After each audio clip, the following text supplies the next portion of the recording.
This is the guide for mandated reporter training. My name is Bill. I'm the executive director at the Child Abuse Prevention Agency here in Barry County. We've done the training along with DHHS for a number of years here in the county.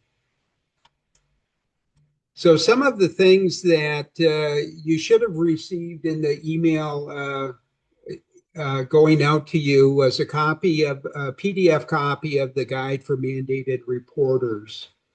You don't have to have it open in front of you, but keep that PDF available. The sign-in sheet I'm just taking from the list of participants, and there will be a QR code at the end of the presentation. If you could do a quick survey for us. Now, if you're on your iPhone and you can't take a picture of the QR code, I'll make sure I send it out to Monica and she can pass that QR code around. It's 4 or 5 questions, real quick questions, and it would be helpful for us. So child abuse is a big problem, as we're all aware. And if we look at the statistics of what kind of problem it is, we can see from this slide, and these are in your book also, that around 4 million referrals were done in 2021 at the U.S. level, at the federal level. 4 million complaints put into CPS. And those complaints had over 7 million kiddos attached to the complaints. In 2021, they estimate around 600,000 kids were abused or neglected. 77% of those victims are maltreated by both parents. And also they show that 76% of victims are neglected, 16% were physically abused, and 9% were sexually abused. Similarly, it's a big problem here in Michigan also. You can see that last year in 2024, we had almost 204,000 reports that were made to CPS. And about 24,000 children, a little over 24,000 children were confirmed to be victims of abuse and neglect here in Michigan. About 8,500 of those children were taken out of their homes and placed in foster care or in kinship or kinship-like arrangements. And if we look at the local level, it's also a problem at the local level.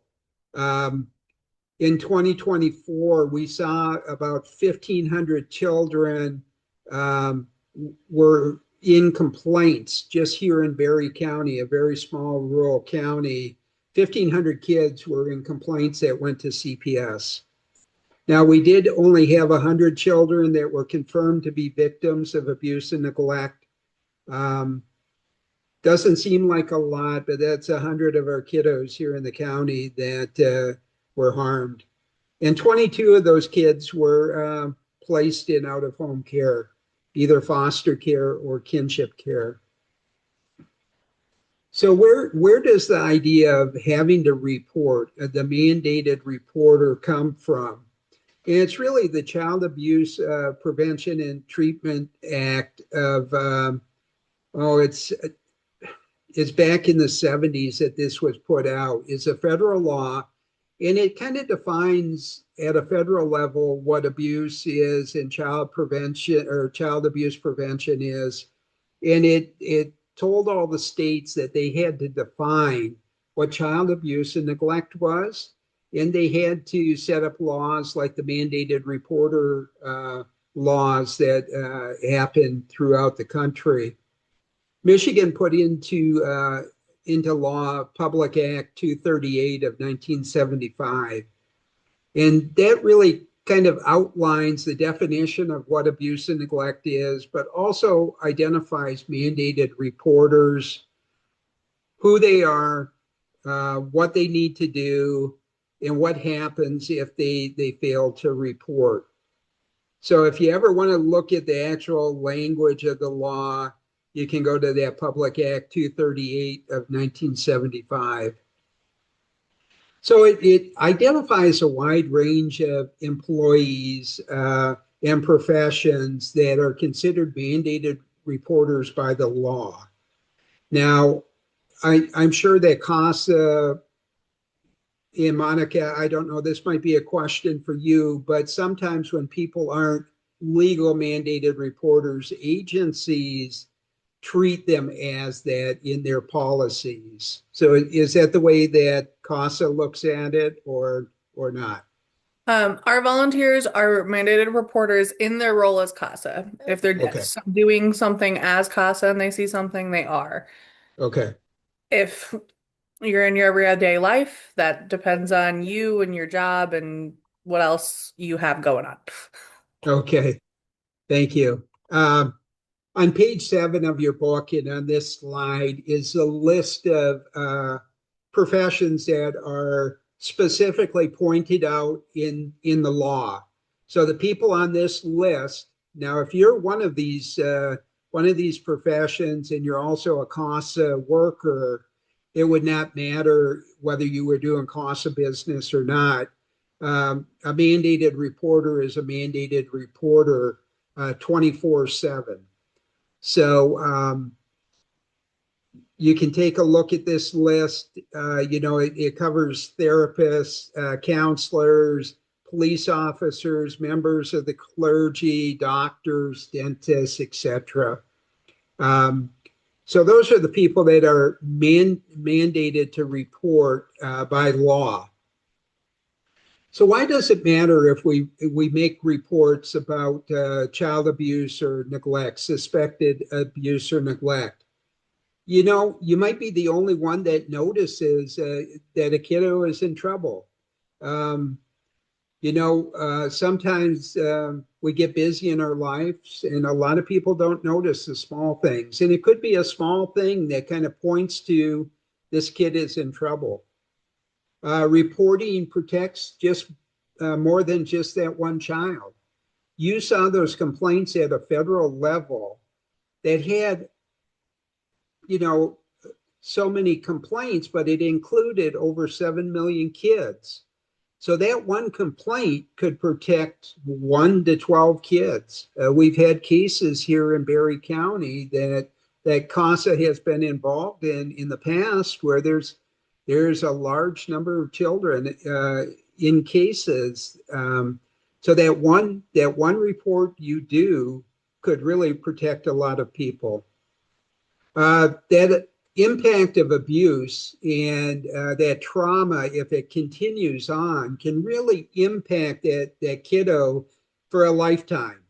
And the longer and the more toxic it is, the more stress there is, the more damage there will be for that kid. Remember, you're not alone in the process, but your role is critical. You may be the only one that notices, the only one that a kiddo comes up to and discloses something to. Your role is critical. You're that kind of front line in protecting that child. And you're a voice for the voiceless. So some signs of abuse and neglect. We have a list of these in the manual. We won't spend a ton of time on this, but it's helpful to kind of have in your mind, what are some of the things that would be unusual that I might pick up? Seeing a kid with a black eye or a broken arm, that's pretty obvious. Early in my career, over 40 years ago, I was in industrial security, and we were trained to not look at the things that are normal everyday things. We would look for the unusual, the unsuspected, things that just kind of pop out. So if we stare at the normal things, we'll probably not notice the odd little things that pop up. So try to look at it when you're working with kids. Try to look for those unusual things. Um, so there's in the book and on this slide, and I'll send these slides out to Monica so she can distribute them also. There's a list of some things to look for if you think somebody is being abused. And one thing on that slide, just the last bullet point, sometimes you'll see that a caregiver of the child, there's something about the way they're acting that's either secretive or it's just odd, and that could be a tip of abuse or neglect. So as we're going through this process of reporting, we need to make sure that we take care of the child, and we have to make sure that we take care of ourselves. So when a child, either when you discover abuse or neglect, or a child discloses it, tells you that they've been abused or neglected, we want to make sure that we stay calm and composed. We want to listen to them with empathy. A lot of people think that, oh, well, kids can make up things and not be very truthful. Just remember that there are studies out there that show that about 80% of kids that disclose abuse or neglect are telling the truth. So typically, when a kiddo discloses that they're being abused or neglected, it is truthful. You want to be honest with the kids about the next steps. So if they're old enough to understand, we want to make sure that they know that you have to tell somebody. You want to create a safe and supportive environment. You want to encourage them to express their feelings, express what happened. We don't want to lead them. We don't want to ask questions. If we put something in a kiddo's mind about the incident that could really color the investigation for DHHS in the future, we want to be patient with the child. Never tell the child, well, why didn't you come to me sooner? Obviously, to disclose to you that they've been abused or neglected, they've built some kind of rapport with you and they trust you. So if they disclose it and you've been working with them for 6 months and they disclose something that happened 6 months ago, it's not a problem. We're there to help them get help. So the other side of it is that secondary trauma that people in our field might run into. We deal with some pretty dire stuff, and it weighs on us. So we want to make sure that you acknowledge your emotions. You don't want to bottle it up.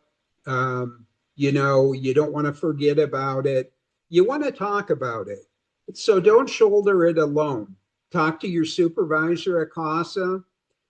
You can talk to friends and family. Just remember that there's confidential stuff that's there. And you can't break that confidentiality, but you can talk about your feelings and go from there. You want to practice self-compassion, set boundaries, use healthy coping strategies. So if one way to get rid of stress for you is to exercise, that's great. If it's to read a book, that's great. Listen to music, yoga, whatever works for you. Use those coping strategies to relieve that stress. There's nothing wrong with seeking professional support. When I went through my counseling program, my master's program, one of the first things before we went into class was that we had to go to counseling ourselves. So seek professional help. And really, counseling or therapy is really about you talking to yourself and you solving the problems that you may have. You want to stay informed, but protect your energy. And we want to celebrate the courage involved in stepping up to help a kid and reporting the abuse or neglect.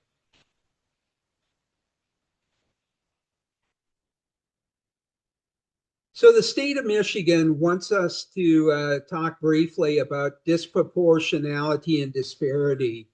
So really, disproportionality means that a group is represented in the system at a rate that's not aligned to their population. So here in Barry County, the majority of the population is white. So if we see a lot of kiddos in CASA care or just in foster care in general that might be mixed or have another ethnicity, we just have to be careful of that. We've all heard the stories about African American males being disproportionately present in prison compared to the ratio of their race in the general population. We just want to make sure that as we're working with kids that we take that into effect. And disparity really is the difference in outcomes or treatment. So are the outcomes for one race different than the outcomes for another race? Do we take kids away from some families and leave them in other families? So once again, CASA, kind of like us over here at the Child Abuse Prevention Agency, we're not doing a lot of the intake, but the state really just wants us to think about equity as we're working with kiddos. So when you look at the PDF manual that I gave you, every page at the bottom has this 855 number. That is the mandated reporter, the centralized intake for both Child Protective Services and Adult Protective Services. So if you ever have to report a vulnerable adult having problems with abuse or neglect, you would use the same number. So as a mandated reporter, you need to make a immediate verbal report to that centralized intake.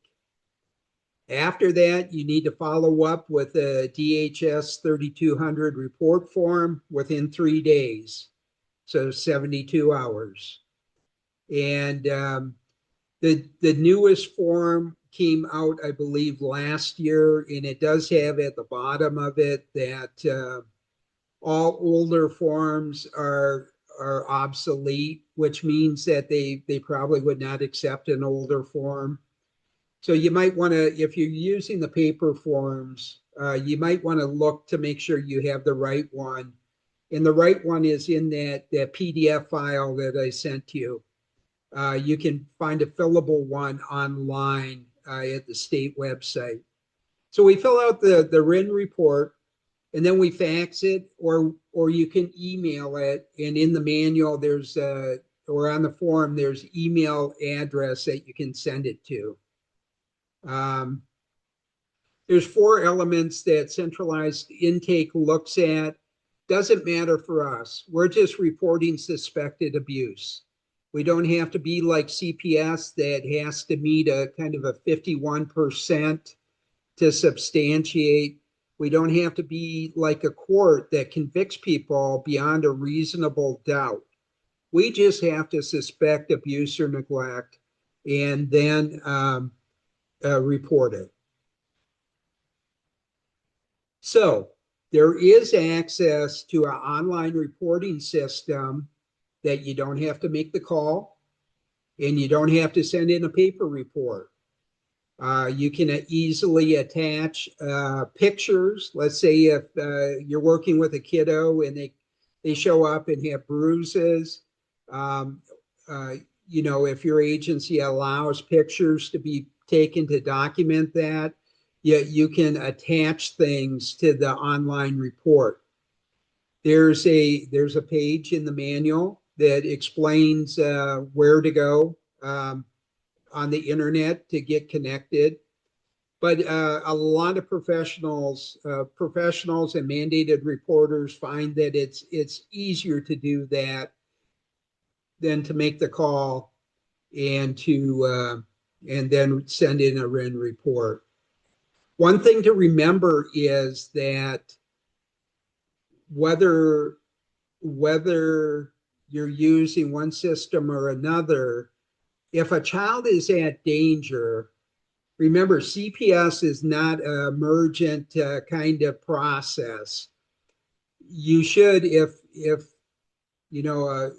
caregiver picks the child up and it seems like they're intoxicated or you think they're in danger, we call the police first. If you think there's kind of an immediate danger when you're reporting, but you don't think it's enough to call the police, I would not use the online reporting. I would make a call to the 855 number and just tell them that you have concerns that there might be immediate danger for the child, and they can process it fairly quickly. They're able to work directly with law enforcement and move pretty quickly, but we have to tell them about that. So the next few slides in page 18, 19, 20, and 21 in your manual show a picture of the form. And as you can see here, let's see, it was 8/23 when this form came out, and you can see that other editions are obsolete. So the first page of the form just has basic kind of demographic data. Now remember, you're supposed to, if you're doing a paper report, you're supposed to make the call first and then fill out the report. What I would suggest to you is that you fill out the report first before you make the call with as much information as you have, because they're going to ask you about it, right? So fill the report out first and then call the 855 number. You're going to put the date of the report. Here they're asking, item 2, they're asking, did you call centralized intake, and what was the intake ID number? This is a very important number to jot down after you do make the call, because Monica and the other supervisors, when they get an investigation that has closed, you all will get a copy of that report of what happened, but it'll only be identified by that identification number. So it's important that that you document that. You know, all this demographic data, there's room for 5 children in the family. They want to know all the children, not just the one you suspect was being abused. Primary caregiver information. And on page 19, they're going to look at the alleged perpetrator. They want to also know if there was anybody else in any other adults in the home. One of the big things that we need to do in section 10 here, when you describe the event that happened, we want to make sure that we're not talking about I feel, or it really has to be objective. It can't be subjective at all. You just want to put the facts down. If the kiddo gave you a quote of something that happened, put their words into the report. And it just has to be very factual. Section 6 looks at the type of mandated reporter that you are. If you don't have one of these professions, your supervisors at CASA will kind of tell you which one to, what you do is circle the number of the one you are. They probably have an idea of which number to use. Whoops. And, oh boy, I'm just trying to scroll down there. And at the bottom is a place for a couple staff to sign off on it. Now, can more than one staff sign the same report? They can, if you saw the abuse happen together, you were there together throughout whatever the process was, or if a child disclosed it to a group of staff, they could sign the same report. But if a child disclosed it to two CASA workers at separate times and places, you both would have to do your own report. So that's page 19 in the manual. The other parts of the form are really for medical professionals. So unless you are a doctor or a nurse, you'll leave those parts of the form blank. And remember that we're a reporter and we're not an investigator. During this process, we don't want to ask the children any questions. We really don't. We just want to have them open up and talk. We can lead them with open-ended questions, but we don't want to nail their memory down on something that might not be true by the way we lead them with questions. Are there any questions about the form?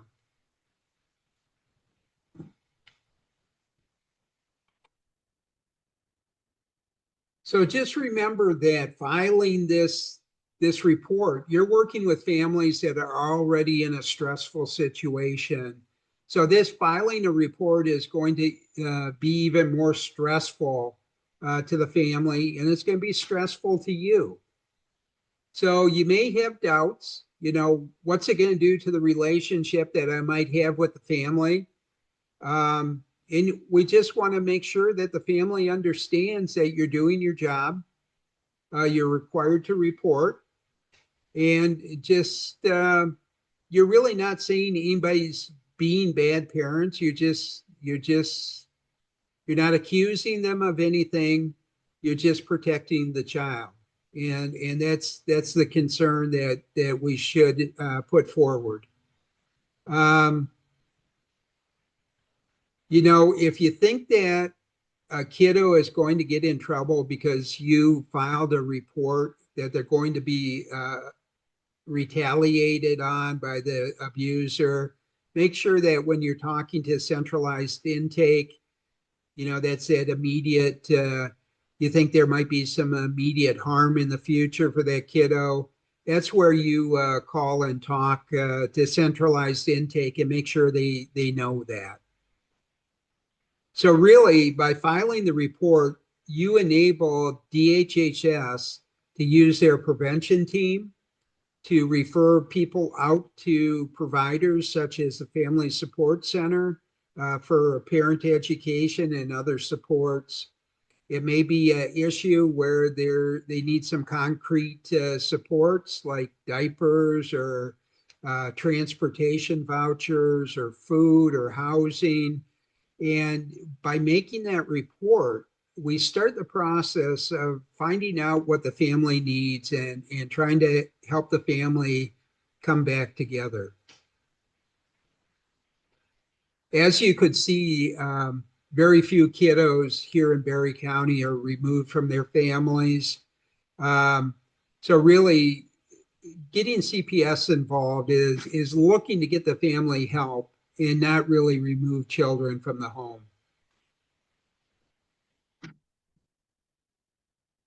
So remember when I said to fill out the report first, be prepared. And when you call CPS, meaning centralized intake, be prepared. And that's why I said to fill out the report first so you have all the information. Just know that they're going to ask many more questions that aren't on that form. If you don't know the answer to the question, just be honest. It's not a big deal, but they want to try to gain as much information as possible. They have a rule-in policy that they kind of work with. So they look at if it meets 4 criteria, and there's a number of things that they look at. You do have the option to consider as a mandated reporter the source of information. If it's fourth hand and you overhear it in a grocery store, you could report it, but you also would not get in trouble if you did not report it. So you can consider that source of information. As we said, that the disposition results will come back to CASA. They'll have that intake ID number as an identifier for the case, and then you can go from there. One of the checks and balances, let's say if you had a case that you submitted and it came up with a result that you were concerned about, maybe they did not, in your heart that they were really abused and hurt badly, but they did not substantiate it. There is kind of a appeal phone number, number to call and say, that you're not satisfied with the ruling. There's also a telephone number, and you'll see that in the manual that you were given, to call with any concerns about the local CPS office. So if you're here in Barry County, or if you're in Ingham or Eden or any other county,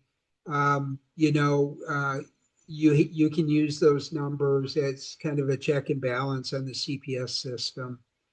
And just a final hint that you're the reporter and not an investigator. You need to make the report and allow CPS to do the investigation. We do this training with a lot of camp counselors for summer camps. So we've already done a couple this year. And we always talk that if a parent comes to drop off kiddos, or if they come to pick up kiddos on the end of camp and, they're intoxicated, we don't call CPS. We don't call centralized intake. We make sure that we call 911 first. So let's say you see active domestic violence. We don't call CPS first. We call 911. There's some signs of human trafficking. CPS always, when they do this presentation with me, they always want you all to make sure that you understand that human trafficking, both for workers and for sex, does happen here in Barry County. So there's a lot of things that can kind of point that out. There's a small list here about trafficking signs.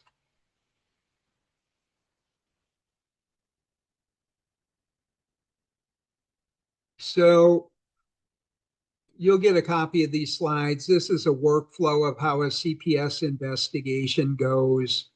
I'm going to move on to this slide that explains the categories. So the way they look at it is a category 5 is if somebody calls in a complaint and there's absolutely nothing that's true about the complaint. There's not even an inkling when CPS looks at it that there's an issue there. And these are very rare. Typically when somebody files a complaint that there is something there. So there's no actions done there. Category 4 and category 3, as it steps up to a lower number, so category 1 is the most severe, you just see more and more severe abuse and neglect as it goes down. And the things that happen, get more intense also. Category 4, there's some issues there with the family, and it might just be a prevention case where a CPS case is not open. Category 3 and 2 is that preponderance of evidence says that a child was abused or neglected. And there's a risk assessment that's done. There's less risk in a category 3. In a category 2, there's more risk. The ones the cases that you all work on are the category 1 cases that are court petitioned. So they're in the court, and those are the kind of cases you look at. And unfortunately, there's a number of them. Luckily, it's not the highest category of CPS complaints that are out there, but those are the complaints that you see. And that is where there could be a possibility that the children are taken away from the families permanently and put into foster care or adoption care.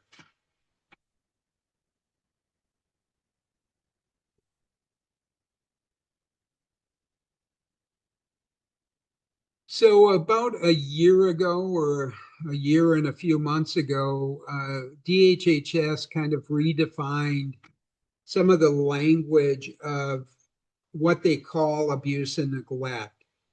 So these are the defined maltreatment types, the current definition. So child abuse would include physical injury, mental injury, sexual abuse, sexual exploitation, labor trafficking, medical child abuse, and newborns that are exposed to substances while they were inside the mom's body. And they were born with substances in their blood. And then neglect is in physical neglect, medical neglect, and threatened harm.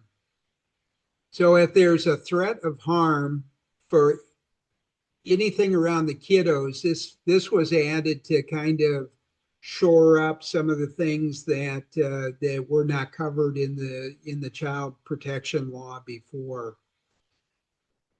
There's more definitions of it in the manual.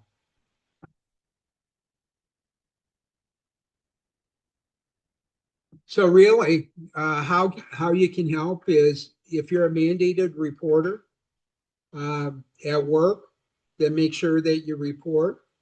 If you see things in public, help out, make a report.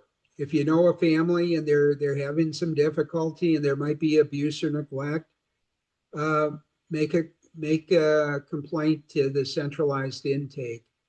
It will ultimately get the family help. And as you can see that very few families lose their children. Most of the families get help and accept that help and make changes in their lives and become a safe place for their kids to be. If you ever have any questions about supports or anything, or parenting education, and you run into somebody, feel free to kind of send them our way. And